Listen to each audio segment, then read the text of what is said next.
New York City Council in New York City.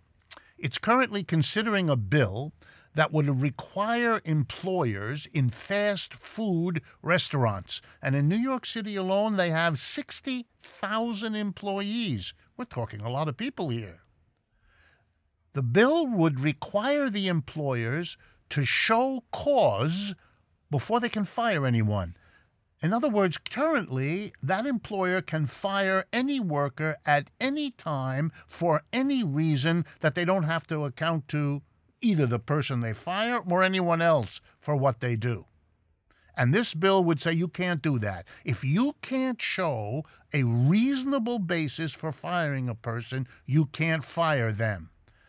Why am I interested in this? Well, I want to shout out that people are fighting back. Workers are fighting back. And they're getting people in office to work with them, to put a bill like that forward and to struggle for it. But there's a deeper issue here. We really have two competing freedoms. Americans like a lot to talk about freedom.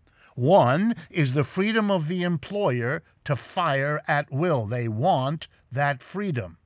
On the other side is the freedom of the employee to know that if he or she is doing their job as that job was laid out to them when they were hired, they can't be fired by an employer who, for whatever reason, decides to do so. The freedom of having a secure job if you're performing, the freedom of your family to rely on the income, the freedom of your neighborhood to rely on your ability to sustain a neighborhood with the income from your job, those freedoms are up against the freedom of the employer to fire you at will. So we have competing freedoms. In capitalism, in general, we know which freedom rules. That's why fast food employers can now fire at will. But the majority are employees, not employers. And it's not even close.